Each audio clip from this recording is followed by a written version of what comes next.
Obviously pretty happy to be in a Leinster final, albeit a challenging one. Yeah, really excited and really fantastic opportunity, and it's just great to be in a Leinster final, and it's great from an individual point of view, and it's great from a team point of view. I know everyone's really looking forward to it, yeah. For the first time in a long time there's a buzz about Laois football again.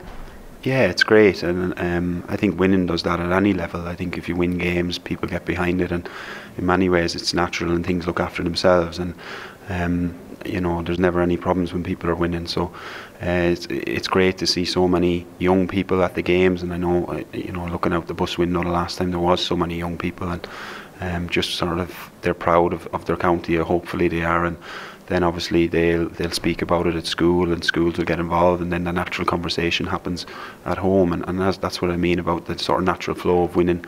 I'd imagine the view absolutely of Division 4 in the rear view window has probably been mentioned over the last, when you guys were doing the hard winter training and all that kind of stuff. You know, we're climbing up out of here, this is a good way we're going, so it might be a hard road, but it's a worthy road.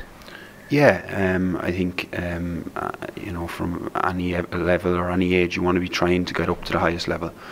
So if you're not there and you're in a perceived lower division, then you want to get out of there. I mean, look, make no bones about it, it was very difficult. You know, it presented really a lot of challenges in different ways that you had to negotiate and get yourself right for those challenges, and thank God we've got out of that, yeah. Now, Laois are obviously playing in a Leinster final very soon, but this is a different league now. I know you've won all your games so far, but this is Dublin. So how do you prepare for that? And I know people will say we always prepare the same, but come on now, it's Dublin. You have to, that must seep into the mindset one way or another. They get a lot of plaudits, they get a lot of credit, and rightly so, because they are, you know, fantastic footballers, and they appear to carry themselves very well as a group of players, both on and off the field. So that's admirable first and foremost. But then when you are preparing a game, you've got to play the game. So it is the old cliche, but we'll try and knuckle down. There is 10 days to work hard and try and create a plan. But like any team, you do try and work them hard, and you try and see if you can make things difficult for them. You try and look at your own strengths and see if you can possess challenges, and then when you do that, you never know what can happen, and you just see what happens at the end of that, and that's what you try and do, and that's what we've tried to do up to this previously. And I think that moving away from that strategy, you know, wouldn't be really beneficial. I think the best way to go at it is be in a positive mind frame and a positive mindset, and try and really look to give it your best and adopt a plan, and see where it takes you. And you're in a good position to be in a positive mindset, because you're coming from a position of winning, and that's a good place to be coming from.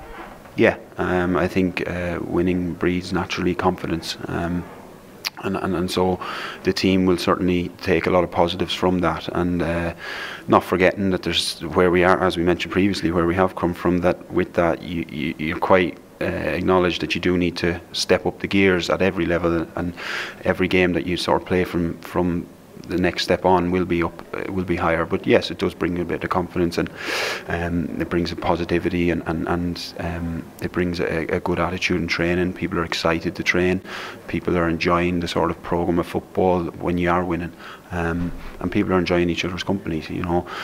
But it's very important that concentration remains high. You know, you cannot take the foot off the gas, or you cannot let up, and it's getting that real balance. It's interesting that you mention concentration, because a lot of the time mistakes on the field happen because somebody or some people lose concentration, and you'll be punished fairly rapidly by a high calibre team. And oftentimes, isn't that the difference? Say if there's a team at the top of the tree, and often it's counter-attack, or they've picked up on a mistake. So that's probably something that every team has to work on, but probably something Laois should be very cognizant of.